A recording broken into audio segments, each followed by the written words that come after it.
Now, just a little warning before we begin, there are going to be some major spoilers in this video for the 6th episode of Skeleton Crew, so if you haven't seen it, you know what to do. Click away for now, come back after you have seen it if you don't want anything ruined.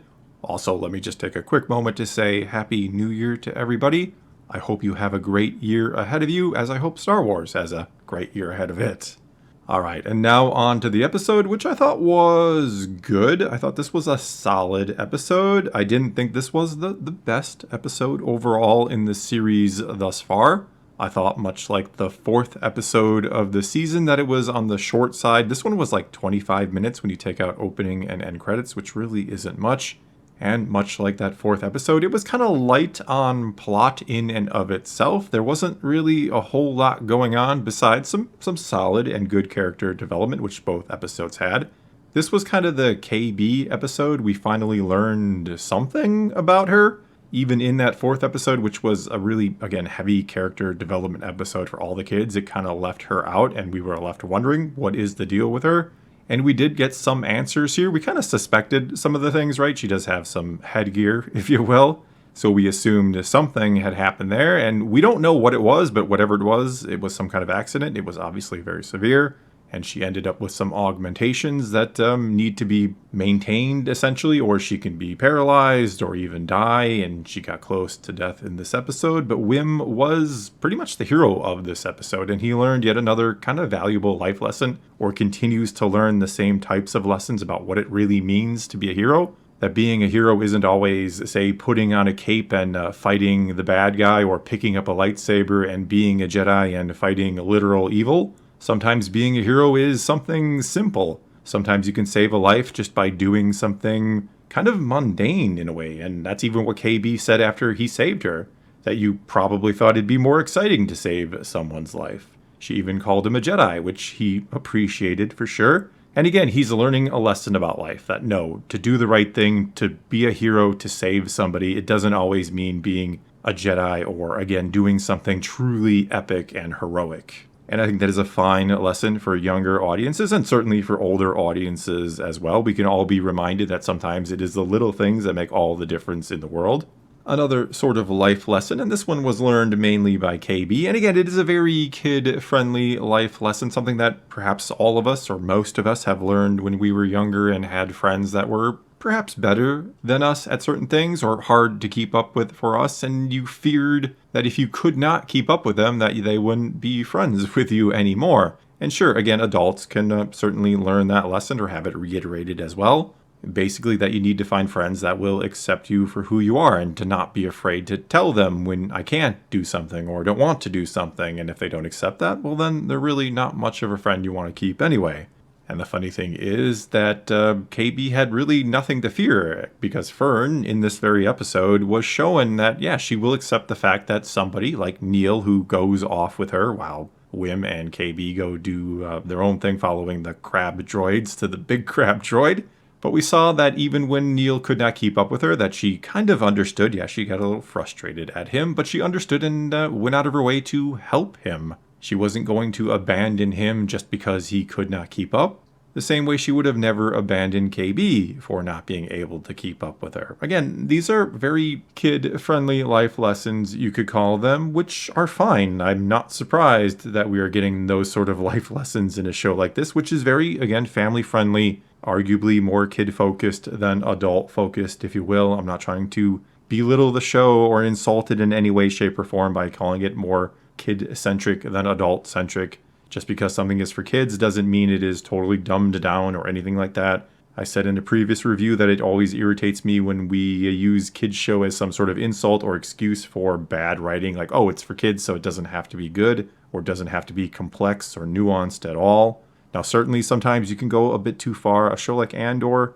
probably not for kids. It is a bit much for them in a lot of ways. But not everything Star Wars has to be Andor. And sometimes, yeah, you can go the other side. You can have something like this, and it can be good for both kids and adults. Anyway, pretty much the major thing that happens in this episode is the kids make their way back to the Onyx Cinder after they have their little split, and of course I'll learn a little life lesson again.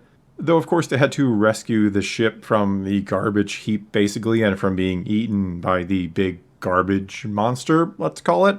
And in order to do that, because it had its claws in the ship, basically, they had to press the button that SM-33 told them to never press, and apparently it just kind of ditches the shields, I'm assuming, some kind of armor plating, and the ship is more streamlined and sleek now. And speaking of SM-33, I'm very curious to know what happened to him. We did see when Jod encountered the pirates that he gave the order for SM-33 to attack, and he just got shot, and that was it, which was humorous, I'll give it that. But we don't know what happened to him after, and I'm going to assume he is going to show up again. He seems like he's a pretty cool and important character to the show. So I'm guessing somewhere, somehow, we will see him again, whether or not the pirates took him for some reason, maybe because they thought he might have something in his memory banks, or if he was put on the Onyx Cinder, the whole thing was being junked, he was being junked along with it, and the kids are about to find him or reactivate him, and Fern will have to convince him that she is now the captain again, or something like that. Either way, I got to imagine we're going to see him again. He's got to play some sort of factor in these final 2 episodes. As for Jod, again played by Jude Law, who once again I think kind of not necessarily steals the show, but I thought he did a great job in the one kind of 5-minute scene he was in, where he got his time to plead his case and was maybe able to kind of convince the other pirates that he wasn't bluffing this time, that he could actually lead them to treasure, unlike Brutus, who is not as clever as he is.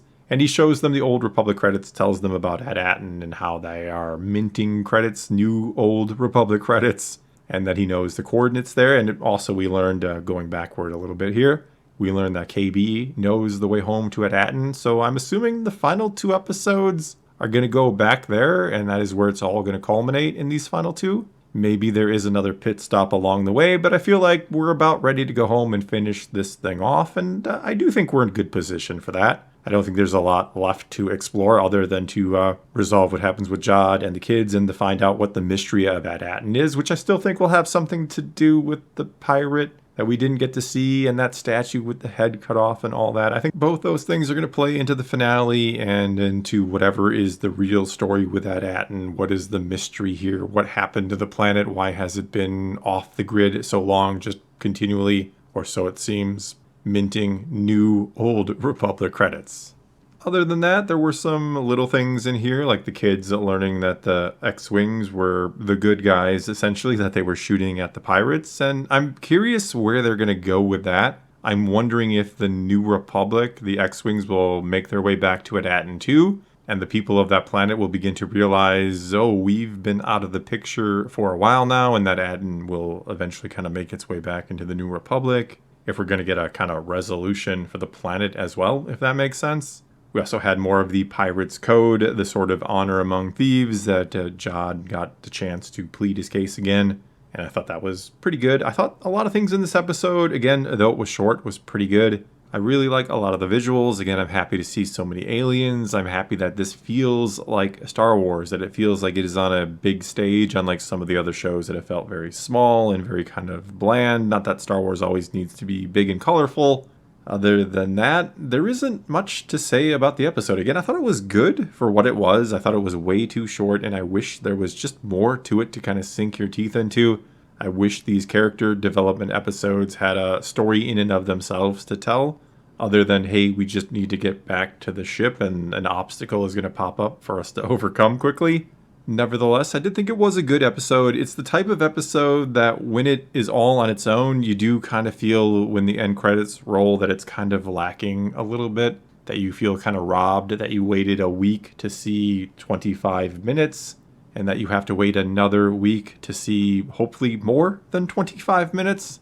But if you were binge watching it, if you could just move on to the next episode, you really wouldn't think much about how short this one was or how it lacked in any way. It would kind of feel just like a bridge to the next episode, just part of the bigger story. Whereas when it is kind of isolated, it does feel lacking in some ways. But again, still a good episode, still enjoyed it, still looking forward to seeing how this show wraps up with the final 2 episodes. Alright, well that is going to be all I got for you this time. Now it is your turn. Take to the comments below and tell me what you thought of this 6th episode of Skeleton Crew. Did you like it? Did you not like it? Was it too short? Was it just right? Whatever the case may be, leave a comment below and let's talk some Star Wars. And until next time, thanks for watching.